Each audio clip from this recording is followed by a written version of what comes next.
Nesse ambiente abençoado, a palavra de Deus é pregada com responsabilidade e muita graça.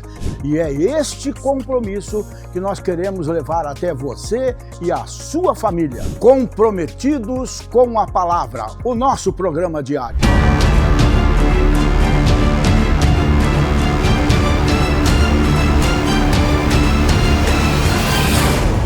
Agora só quem tem certeza. Achar todo mundo acha, certeza é outra coisa. Diga para a pessoa que está ao seu lado com um sorriso 15 para as 3, ou aquele sorriso fatia de melancia que só você tem e mais ninguém. Dá um abraço nessa pessoa e diga: Deus tem algo bom para a sua vida hoje.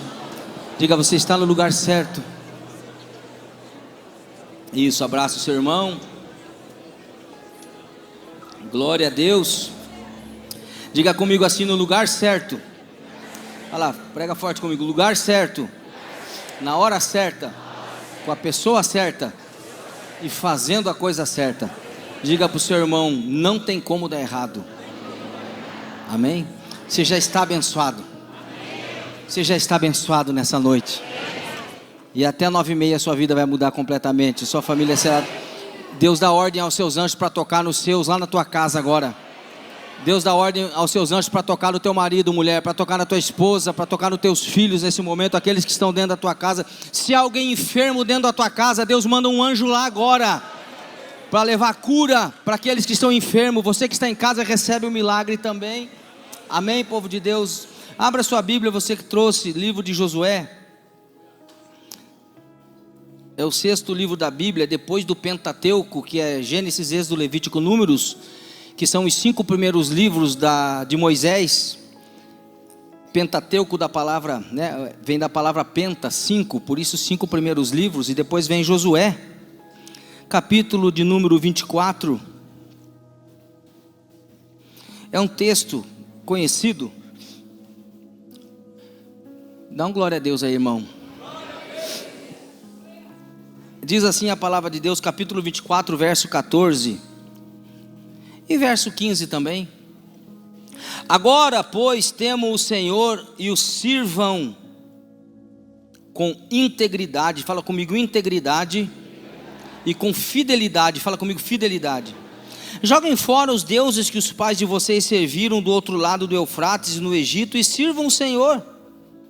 Mas se vocês não quiserem servir o Senhor, escolham hoje a quem vão servir-se. Se os deuses a quem os pais de vocês serviram do outro lado do Eufrates, ou os deuses dos amorreus em cuja terra vocês estão morando. Porém,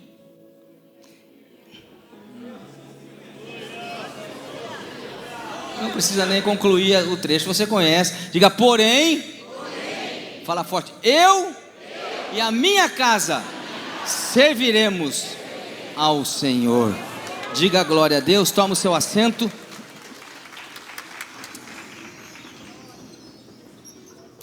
Glória a Deus. Maravilha estar na presença de Deus. O tema que eu quero falar nessa noite com vocês é sobre família, já que estamos falando sobre família. E eu quero falar sobre uma escolha significativa. A vida é feita de escolhas, a verdade é essa, né? No meu primeiro livro eu escrevi, eu digo que nós tomamos cerca de 200 a 300 decisões e escolhas por dia. Você ouviu bem? 200 a 300 decisões e escolhas por dia. Então, escolha e decisões fazem parte da vida humana. Mas para iniciar essa palavra, eu quero falar sobre 4 instituições de autoridade criadas por Deus. 4 instituições de autoridades criadas por Deus na terra. A primeira delas é um indivíduo. Quando Deus coloca o homem, a Bíblia vai dizer que Deus cria todas as coisas. A Bíblia vai dizer que Deus então cria o Éden, e dentro do Éden Deus planta um jardim, porque a Bíblia vai dizer que Deus plantou um jardim no Éden. Lugar de delícias, lugar de prazeres, o lugar onde o homem ia habitar, um ambiente original, onde Deus criou o homem para estar na presença de Deus, porque nós fomos criados para estar eternamente na presença de Deus.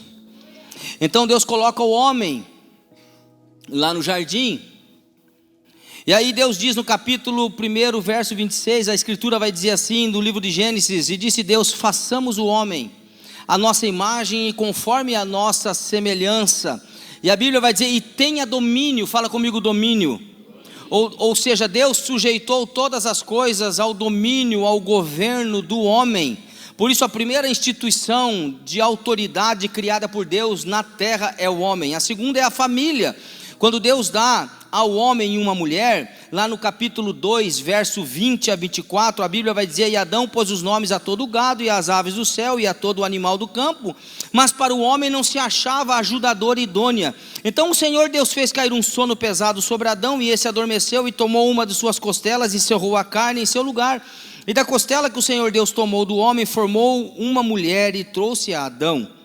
E disse Adão, esta é agora osso dos meus ossos e carne da minha carne, e esta será chamada mulher, porquanto do homem foi tomada. Portanto deixará o homem a seu pai e a sua mãe, e apegar-se-á a sua mulher, e serão ambos uma só carne. Segunda instituição de autoridade na terra é a família, criada por Deus, instituída por Deus.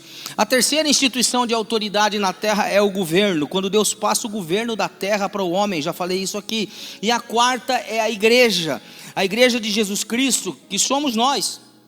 Ela teve o seu início, ela nasceu no dia do Pentecostes, quando o Espírito Santo desce sobre os discípulos e sobre aqueles crentes que estavam no cenáculo, aguardando o cumprimento da promessa. A palavra de Deus vai dizer então que, no entanto, a promessa de construir a igreja já foi feita por Jesus a Pedro. Quando você vai ver lá em Mateus 16, 18, onde Jesus afirma, e eu também te digo que tu és Pedro, e sobre esta rocha edificarei a minha igreja, e as portas do inferno não prevalecerão contra ela. Ou seja, as portas do inferno não prevalecem contra a minha vida e contra a tua vida. Amém, queridos? Então, 4 instituições de autoridades. Então, e dentro dessas instituições, nenhuma delas é tão bela quanto a família. Fala comigo, família. Tão valiosa quanto a família. Isso porque dentro de todas as outras instituições, a família está inserida. Então, antes mesmo do Estado, antes mesmo da escola, da própria igreja, a família foi constituída, foi formada pelo próprio Deus. Agora eu preciso dizer aqui, irmãos, redobre sua atenção, que existe sim casamentos fracassados, famílias desajustadas, famílias disfuncionais, mas isso não significa que o casamento ou que a instituição família, ela é um fracasso. Nem poderia ser, porque foi Deus quem formou a família. Então não importa o que falem, não importa se estão tentando descredibilizar a família, enfraquecer a família, matar a família continua sendo ponto de honra para Deus. E não existiu nos anais da história humana nenhuma sociedade que permaneceu de pé quando a família dentro dela foi desintegrada, foi enfraquecida, porque a família é a base da sociedade, a família é o que sustenta a sociedade. Então, se nós temos famílias fortes, nós teremos uma sociedade forte. E eu penso que a nossa sociedade, ela vai de mal a pior, porque as famílias, infelizmente, estão enfraquecidas. Mas a família, eu estou dando alguns dados para você sobre família. A família é a agência socializadora do ser. Ela marca toda a história de um indivíduo, nas áreas biológica, nas áreas psicológica, sociológica e também na área espiritual. E ela consegue marcar um indivíduo, ela consegue marcar o ser, ela consegue marcar a pessoa na sua tricotomia, porque ela marca fisicamente através dos genes, através do biotipo, através da estrutura física, da cor, da raça, da herança genética. Ela marca emocionalmente, porque ela dá um sentimento de pertencer, aonde se deve ser amado, é na família que nós nos sentimos amados, e quando isso não acontece dentro da família, logo se tem uma disfunção, logo se tem um problema muito sério, porque é na família que nós nos sentimos acolhidos, é na família que nós nos sentimos desejados, é na família que nós nos sentimos protegidos, e espiritualmente também marca a vida do indivíduo, porque deve ser ela, porque a família, na terminologia da palavra, quer dizer mater. Mater é aquela a quem é atribuída a função de mãe, e por ela ser mãe da sociedade, deve ser ela que encaminha os indivíduos a Deus. Então o propósito de Deus para a família é que a família seja feliz. O propósito de Deus para a família é a felicidade plena, é a felicidade total, é a felicidade permanente. Então não é desejo em hipótese nenhuma que a família se perca. Não é desejo do nosso Deus que a família seja uma família infeliz. Sabe, as pessoas, elas procuram o segredo para a felicidade, quando na verdade a felicidade é o segredo. Vou repetir. As pessoas vivem procurando um segredo para ser feliz, e na verdade ser feliz é o segredo para ter a felicidade. Então não existe, irmãos, falando de família ainda mais um pouco, e já vou entrar, eu estou ainda na introdução. Não existe família perfeita, existe? Quem tem família aqui, levanta a mão e diz amém. Hã? Como é a sua família? Olhe para o seu irmão e diga, como é que é a sua família? Ela é perfeita? Quem tem a sua família perfeita aqui? Tudo um bando de santinho, com aquela auréola na cabecinha, parecendo uns anjinhos com asinha nas costas. Sim ou não? Não. Não existe família perfeita. Existe sim, ouça. Existe sim pessoas que decidiram estar juntas, permanecer juntas e buscar ao máximo serem aperfeiçoadas, principalmente não pelo que dita o mundo, principalmente não pelo que dita as regras do mundo, mas pela palavra de Deus. Família que se sustenta na palavra de Deus. Então no texto que nós lemos, nós vemos aqui Josué colocando o povo, colocando a família diante de uma escolha. Em outras palavras, Josué estava dizendo para aquele povo: tomem uma decisão. Assim como eu e como você precisamos tomar as nossas decisões, assim como você, sacerdote de um lar, de uma casa, precisa tomar a sua decisão, você, mulher, precisa tomar a sua decisão, jovem, adolescente, criança, nós precisamos tomar a nossa decisão. Josué estava dizendo: tome uma decisão, não fiquem parados, faça alguma coisa. E olha, graças a Deus pelo entendimento que Deus tem dado à sua vida, porque você, enquanto muita gente murmura, enquanto muita gente larga, você está aqui nessa noite fazendo esta campanha, diante do altar do Senhor, não desistindo da sua família, e isso merece uma linda salva de palmas, porque você mostra que você está aprendendo, que você é uma pessoa interessada. E esse é o contexto, irmãos, é o contexto da nação hoje. A nação, a nossa nação e o mundo, vamos dizer assim, é o mesmo na época de Josué, quando Josué coloca o povo diante de uma decisão. E aí nós vamos ter em primeiro lugar o imperativo de uma escolha. A palavra de Josué ao povo é uma palavra decisiva, sem meio termos. É uma palavra clara, ela é uma palavra de ordem, ela é uma palavra de chamamento, ela é uma palavra de posicionamento, sem meio termos. Não podemos ser indiferentes, irmãos. Olhe, redobre sua atenção. Pais que estão aqui, não sejam indiferentes aos seus filhos. Filhos que estão aqui, não sejam indiferentes aos seus pais. Famílias que estão aqui, não sejam indiferentes a Deus, à presença de Deus. No reino de Deus não existe mais ou menos. Alguém diz que mais ou menos é tamanco em pé de bêbado. Não há lugar para mornos. A palavra de Deus vai dizer no livro da revelação, da escatologia, da doutrina das últimas coisas, que você conhece como o livro do Apocalipse, capítulo 3, verso 16, assim porque és morno, e não é frio e nem quente, eu vomitar-te-ei da minha boca, diz o Senhor. Ou seja, irmão, nós precisamos tomar uma postura. Não há lugar para mornos, não há lugar para meio termos, não há lugar para mais ou menos. Posso fazer uma pergunta, sim ou não? Você vai entrar pela metade no céu? Tem como entrar pela metade no céu? Entrar metade no céu e a metade fica aqui ou vai lá para aquele lugar? Não. Não existe meio crente. Ou é ou não é. Olha para o seu irmão, vê se ele tem cara de crente aí, irmão. Não precisa olhar não, estou brincando, gente. Não tem como entrar metade no céu, no inferno. A Bíblia fala sobre céu. A Bíblia fala sobre o inferno. A Bíblia fala de um caminho largo e também vai falar de um caminho estreito, mas as pessoas não estão muito interessadas nisso. As pessoas hoje, a ponto de a grande maioria da igreja não acreditar mais no céu. Tem gente que chega a dizer assim, pastores, mas o que eu vou ficar fazendo lá no céu? O que eu vou estar fazendo lá no céu? Eu fico pensando, irmão. Tem gente que, quem quer ir para o céu? Tem uns 3 aqui, um glória. Quem quer ir para o céu? Aí mulher fala, vai fazer o que lá no céu? Porque eu acho interessante, irmão, tem crente que não gosta de ficar 1h30 na igreja, na presença de Deus. Vai querer ficar a eternidade com Deus? E aí a pessoa vai dizer, levantar a mão, vai dizer, eu quero ir para o céu. Mas se não aguenta ficar 1h30 na igreja, não aguenta ficar 1h30 na presença, não lê a Bíblia, não ora, não jejua, não busca a Deus, não tem vida com Deus, não tem vida devocional. O único contato que você tem com Deus é num culto de 1h30 na terça-feira à noite. E eu penso que se esse é o seu caso, você deveria se envergonhar, porque você foi chamado para ter uma vida com Deus. Você foi chamado para desenvolver. Eu não sei se você entende, irmão, mas a presença de Deus precisa ser praticada.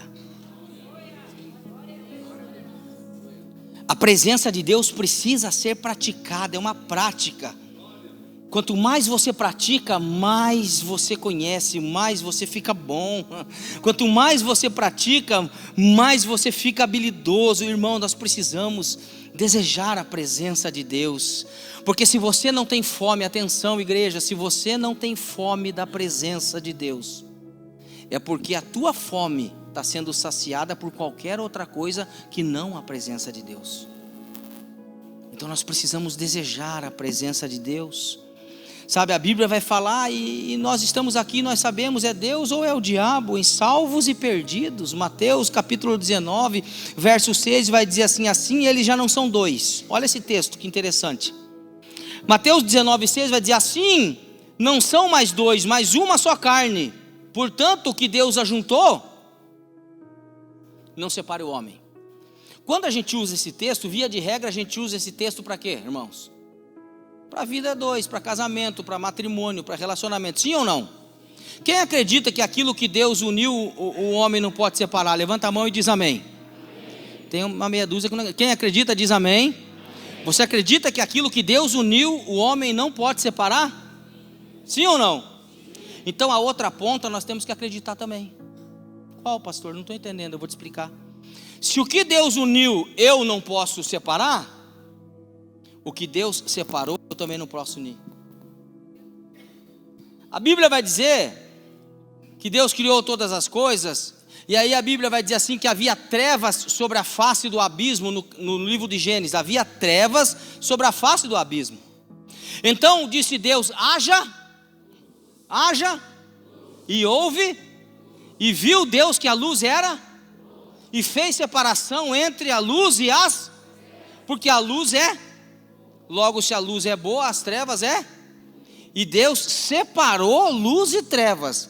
Logo, se eu acredito que o que Deus uniu eu não posso separar, eu preciso acreditar que o que Deus separou eu não posso unir. Se Deus separou a luz e as trevas, por que muita gente ainda quer? Por que muita gente ainda insiste em ficar na igreja? O crente Raimundo, irmão, conhece o crente Raimundo? Um pé na igreja e outro no mundo. Se tiver um Raimundo aqui, me perdoe, irmãos. Por que se eu acredito que Deus separou, eu não posso unir? Por que então eu tento entrar num jugo desigual? Por que então eu tento trazer para dentro da minha casa coisas que são condenáveis pela palavra de Deus? Por que eu insisto em adorar coisas que roubam a glória de Deus e roubam a primazia de Deus na minha vida, na minha casa, na minha família? Por que Deus não é muitas vezes bem-vindo dentro da minha casa? Por que eu insisto em unir aquilo que Deus já disse que não tem jeito, irmão, não tem jeito? Fala para a pessoa que está ao seu lado, aceita que dói menos, criatura, por favor. Deus separou, irmão. E se Deus separou, não tem como unir. Luz e trevas não tem comunhão. Atenção. Luz e trevas não tem comunhão. Não há como conviver juntas, irmão. Tira da sua cabeça. Às vezes a mocinha se apaixona por um rapaz. Eu estou apaixonada pelo meu pão. Mas o pão não trabalha, vai morrer de fome, criatura. Não é o caso. Mas, eu estou apaixonada por ele. Ele vai para a presença, vai orar, fala: ai Deus, será que é da tua vontade? Mas no coração fala: ai, tomara que seja, tomara que seja, tomara que seja. Mas sabe que é condenável. Senhor, mas eu ganho para o Senhor, ganha nada. Eu trago para a igreja, traz nada. Sabe, queridos, não há comunhão, não tem como conviver juntos. Ou é Deus na sua... Atenção, irmãos. Ou é Deus na sua casa, ou é outro. Não tem lugar para os dois. Ele é bem-vindo na sua casa. Há um lugar para Ele na sua casa. Não há possibilidade de comunhão. E o problema, volto a dizer, irmãos, é que nós insistimos em unir aquilo que Deus separou. Eu não gosto de ser e de parecer quadrado. Eu não gosto de parecer legalista. Mas às vezes, irmãos, nós precisamos fechar portas. Às vezes não, sempre. Precisamos fechar portas para a maldição na nossa casa. Eu não consigo entender, pastores, crente que se diz crente e tem barzinho dentro de casa. Ah, pastor, mas é cerveja gospel. Daqui a pouco vão inventar cigarro gospel, sem a fumaça. Tudo é gospel hoje. Irmão, se você abrir concessões, o diabo te arrebenta. Marido que trai a esposa uma vez no ano, ele é tão infiel quanto que trai todo ano. Decisão, escolha, ser violentos com aquilo que nos afasta da presença, ser violentos com aquilo que afasta a presença de Deus na nossa vida, irmão. É Deus ou o diabo, é céu ou inferno. Então nós não podemos unir aquilo que Deus já separou. Muitas pessoas insistem em viver uma vida dupla. Tentam agradar a Deus no domingo, nos cultos dominicais. Tentam agradar a Deus na terça-feira à noite, na campanha da 21 semana. Mas no resto da semana, eles continuam agradando às suas paixões e às suas vontades na segunda, na quarta, na quinta, na sexta, sábado. Então a família, a você que é parte da família, e atenção, principalmente sacerdotes. Quantos pais de família tem aqui? Levantem a mão. Chefes de família, principalmente a vocês têm responsabilidade. Essa responsabilidade foi dada ao sacerdote. Fala comigo, sacerdote. Você é o sacerdote da sua casa. Hoje eu estava passando com a minha família, nós estávamos vindo e passamos na frente do hospital evangélico, que era evangélico, né? Hoje acho que é Mackenzie. E teve uma vez que eu fiquei internado 10 dias lá. E lá eu vi a tristeza do que é. Fiquei muito perto das alas das crianças. E aí domingo à noite, o culto fervendo aqui, eu ouvindo as crianças, gente gritando, gente morrendo. Quem já ficou no hospital sabe como é que é. E sempre que a gente passa naquela rua que faz a curvinha assim, que sobe, tem a pracinha, a minha esposa sempre estende a mão, a gente estende a mão e abençoa quem está. Meu Deus, repreendemos o espírito de morte, abençoamos. Hoje, quando a gente passou, não precisou nem falar. O primeiro, o Rodriguinho, em nome de Jesus, eu repreendo, em nome de Jesus. Tem coisa que você não precisa falar. Você só precisa fazer. Porque o que você fala tão alto. Isso aqui é forte, hein? Guarda isso aí, pega essa chave aí. O que você fala tão alto que as pessoas não têm tempo para parar para ouvir o que você está tentando dizer. Isso fala de atitude. Isso fala de testemunho. Sabe, a família é dada essa ordem: escolhei a quem servis. Fala para a pessoa que está ao seu lado: é tudo ou nada, irmão. Está chegando um tempo que é tudo ou nada. Mas Senhor, eu profetizei no teu nome, eu preguei, eu cantei, eu fiz, eu aconteci. Você conhece o texto. Não só como indivíduos, mas também a família, seja ela do campo, da cidade, família rica, família pobre, numerosa, família pequena. Essa é uma palavra de ordem. É uma palavra que soa forte dentro da igreja da Equiacoville nessa noite, principalmente nos dias em que nós estamos vivendo de tanta podridão, de tanta apostasia, dias de tanta umidade espiritual que apagam as nossas tochas, apagam as nossas lamparinas. Escolhei a quem servis.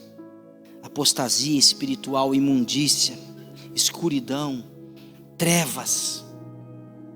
Recentemente aí, acho que foi ano passado, retrasado, aquele show da doidona aí da Lady Gaga. Quem foi?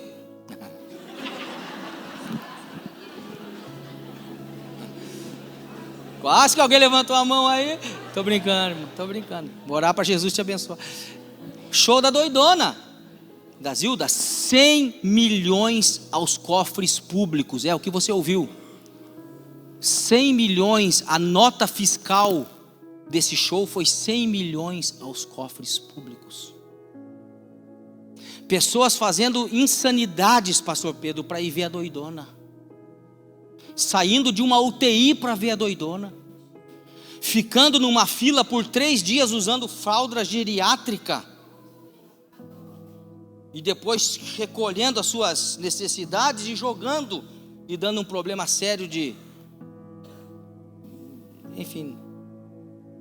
Sabe, dias de apostasia, aonde o bonito é feio e aonde o feio é bonito. E nós cristãos, as pessoas pagam para ir lá no show, vai lá na fila, fica 3 horas. Governo financiando mentira, financiando imoralidade, financiando pornografia a céu aberto, bruxaria, deixando o nosso país debaixo de uma maldição. E os crentes dentro da igreja reclamando porque o culto demora meia hora a mais, ou porque demorou 15 minutos a mais, ou porque se é 9h35 a pessoa já vai descendo a escada e já vai embora e não espera nem a bênção apostólica, porque não pode esperar 10 minutos no estacionamento. Que fé é essa, irmão? Será que nós não somos religiosos? Aliás, nem religiosos, porque o religioso ainda faz mais do que nós.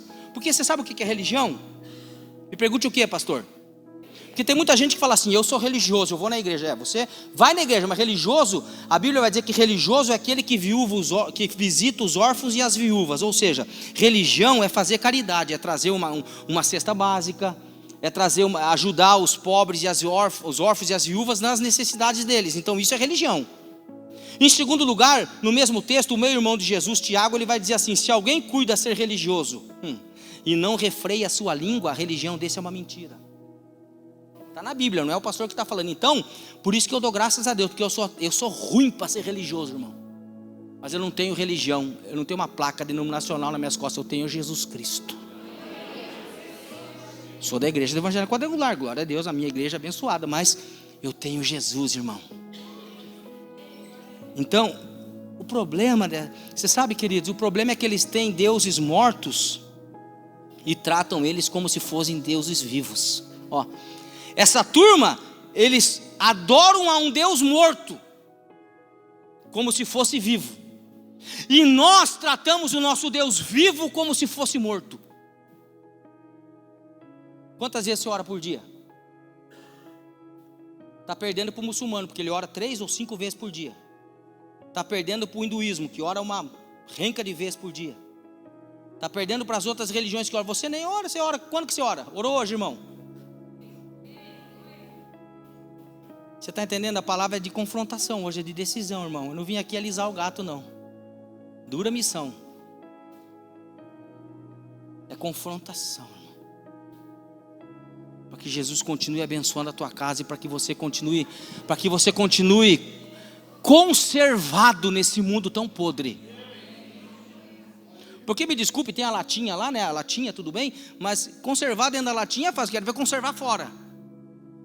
Deus não quer conservar você dentro, Ele quer conservar você fora. E quer fazer de você uma testemunha daquilo que Ele pode fazer na vida de uma pessoa. Quando alguém fala não pode, você vai olhar para a pessoa e vai falar: pode, eu sou um testemunho. olha o que Deus está fazendo na minha vida, olha o que Ele fez por mim, olha o que Ele fez pela minha família. Então, queridos, em meio a tantas crises, para onde nós podemos ir? Porque eu penso que a palavra que melhor descreve a situação atual do mundo é crise. Fala comigo, crise. Fala forte, crise. Mas tem uns doidão que coloca lá, eu não tenho crise, eu tenho Cristo. São os caras mais quebrados do mundo.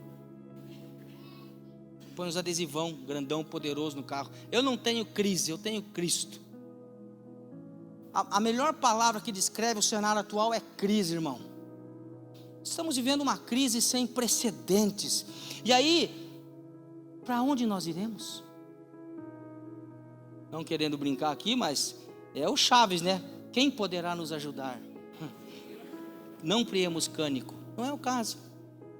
Quando alguns estavam abandonando o Senhor Jesus, alguns dos discípulos estavam apostatando na fé e abandonando e largando a missão, Jesus olha para os outros e diz assim: vocês também querem deixar? Vocês também querem voltar atrás? Fala para a pessoa que está ao teu lado, você também está querendo deixar atrás? Voltar para trás? Está querendo voltar para trás, irmão? Olha para o pastor. Aqui está um grande segredo. Quem quer aprender? Levanta a mão. Você sabia que você tem que pedir? Você sabia que você tem que tomar muito cuidado com o que você pede para Deus? Me pergunte por quê.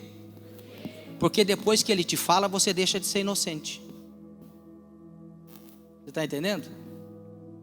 Então, irmão, não tem como voltar atrás. Não tem. Quem já pisou no santo dos santos, em outro lugar, não sabe viver. Irmão, quem já pisou? Mas estão desviados. Não se preocupe, a vida deles não é boa. Uma hora eles vão ter que voltar.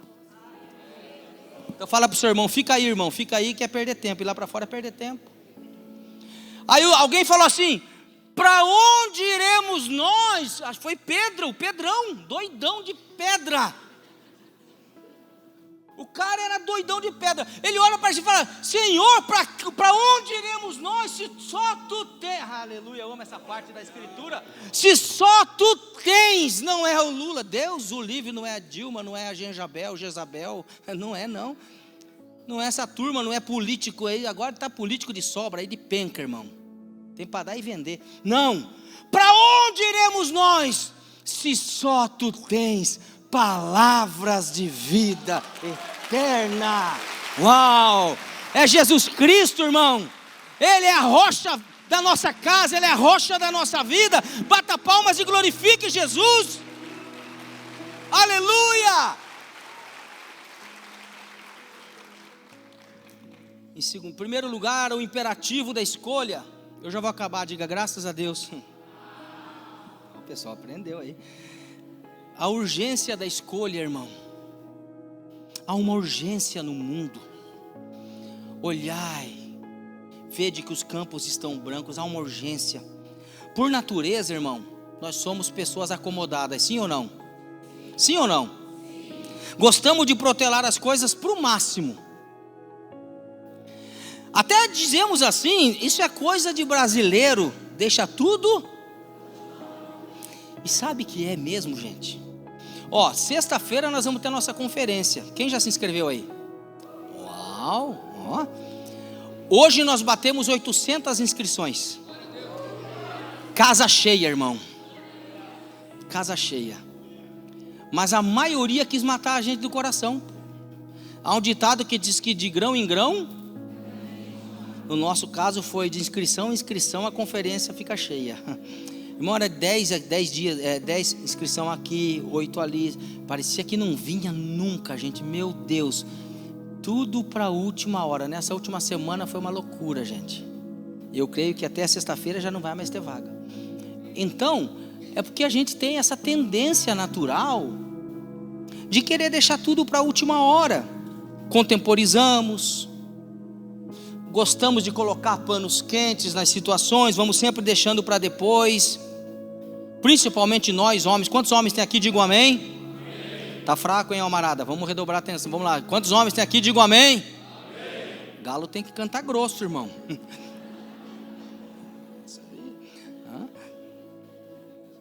Nós, homens, se tem uma coisa que chega a arrepiar, pastor Luizão, cabelo de quem tem é a tal da DR. A irmã falou vixe ali, até fiquei com medo agora da irmã. Meu Deus, ainda bem que eu não sou casado com ela, Marcelo, eu, hein? Sabe o que é DR, irmão? Discutir relação. A tua mulher gosta, pergunte para ela o que é isso aí. Tinha um obreiro uma vez da igreja, que ele falou: pastor, essa minha mulher aqui. Eu falei: o que foi, cara? Pastor, ela quer ficar discutindo a relação 3 horas da manhã, quando eu estou dormindo, ela me acorda para discutir relação. Eu falo: não, daí você tem que orar por ela mesmo, aí é perturbada mesmo. Então a mulherada gosta. Mas nós gostamos de deixar para depois, sim ou não? Depois a gente vê. Você precisa falar com os filhos. Depois eu falo com ele.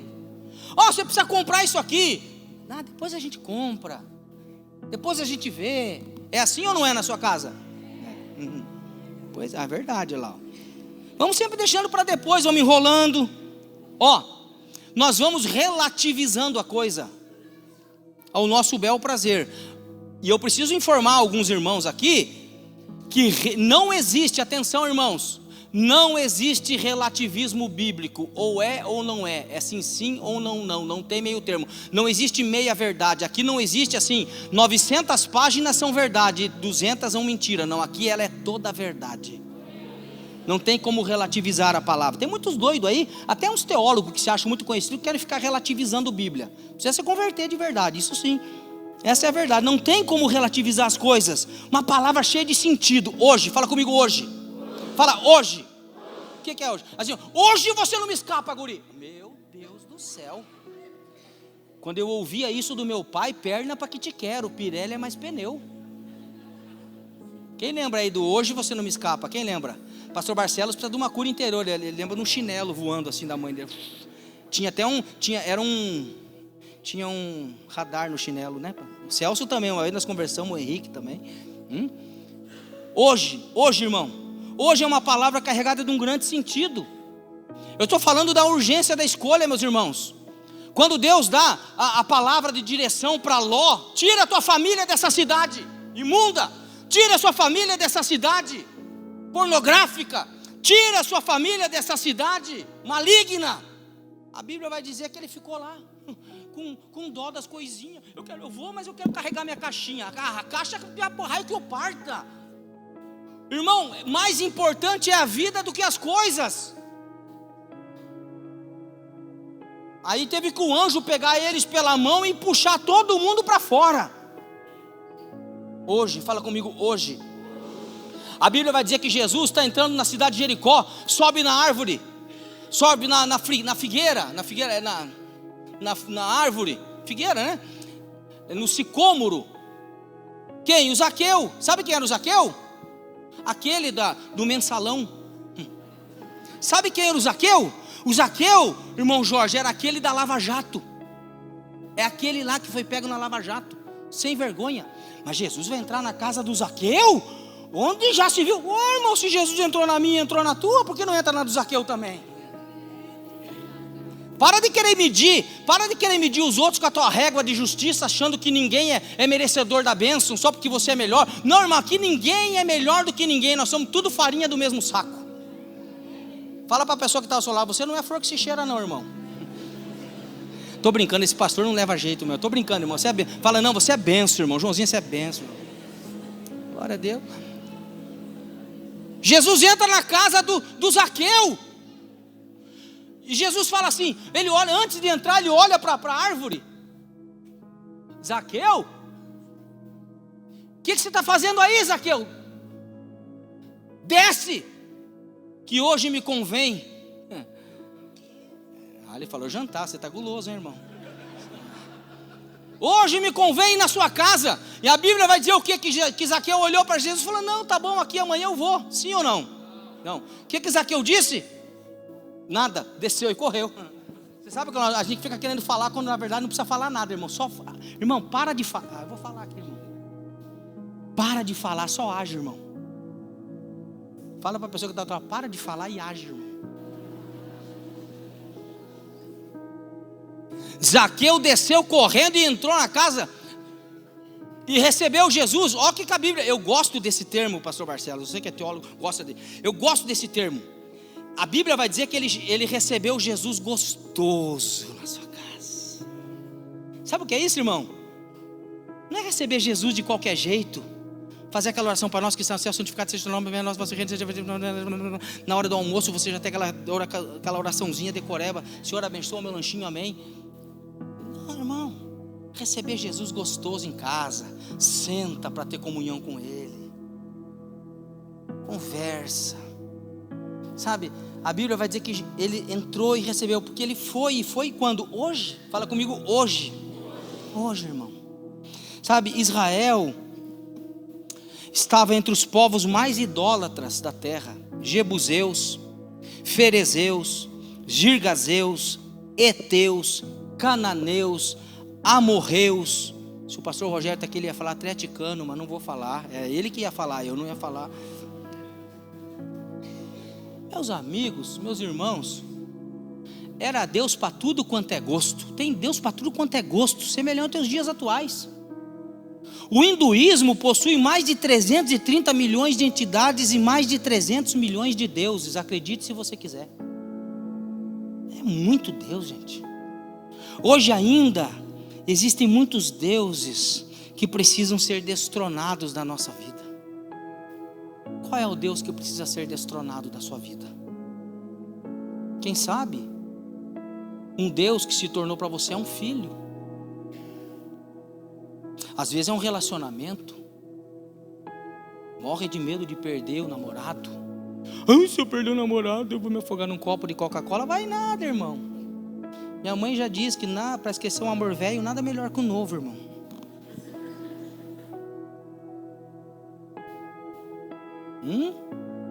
Às vezes é um trabalho, os workaholics, que são pessoas que nunca têm tempo para Deus, fazem do seu trabalho o seu Deus e por isso sofrem.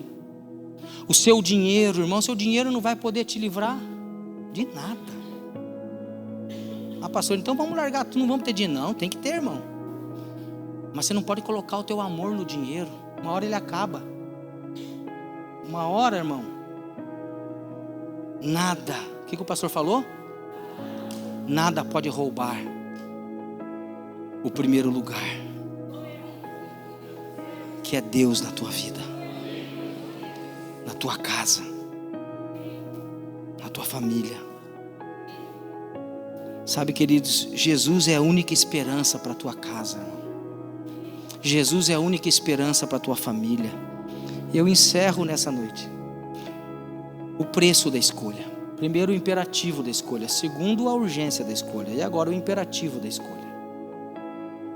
Aquela era uma hora de decisões. Josué estava numa hora de decisões. Ele tinha acabado de assumir o posto que foi de Moisés, o grande estadista bíblico, um dos maiores líderes, se não o maior líder bíblico que já existiu. Ele assume agora a liderança. E Moisés era o tipo de líder, eu escrevo isso no meu livro Propósito, chamado de liderança, meu terceiro livro. Moisés era o tipo do líder que botava pano quente na situação. Josué não, Josué era o cara do confronto. Olha aí, ó, escolha hoje a quem você servir. Moisés falava, não, deixa que eu escolho por vocês. O povo de Israel tinha sede, sabe o que Moisés fazia? Deixa que eu vou me virar nos 30 e vou fazer água para vocês, vai fazer água brotar da rocha para vocês. Josué, sabe o que Josué fez? A primeira coisa que o povo reclamou de água: estão com sede? Se vira, cave seus poços e tome água. Eu descobri no primeiro dia que eu não combinava com a minha esposa, já falei para vocês aqui, irmão. Já falei aqui, volto a dizer, para não ser chato, não gosto de ficar falando. Ela é toda amorosa, toda gosta de filme de romance, de drama, de chorar. Eu gosto de filme de pancadaria, aquele que pesa a nuca. Me fez assistir no começo que a gente casou, me fez assistir um dia, eu me lembro até hoje, pastor Pedrinho, Marley e eu, ô cachorro medonho. Nunca chorei nem por gente, tive que chorar por cachorro. Vai dormir. Falei, a vida já é um sofrimento, irmão, ver filme para chorar. Diga glória a Deus. Glória a Deus, porque não foi você que chorou, irmão, fui eu. Então, eu vou encerrar aqui, porque eu preciso encerrar, irmão. Eu já vou acabar. Precisamos deitar fora os nossos deuses, irmãos, que são muitos na nossa vida. Precisamos destroná-los da nossa vida, das nossas casas. dos nossos lares, das nossas famílias. E em quarto lugar, a sabedoria da escolha. Um dos mais conhecidos textos bíblicos é o versículo que nós lemos: porém eu e a minha casa. Vamos de novo no 3, 1, 2, 3, eu. Vamos dar uma linda salva de palmas para Jesus.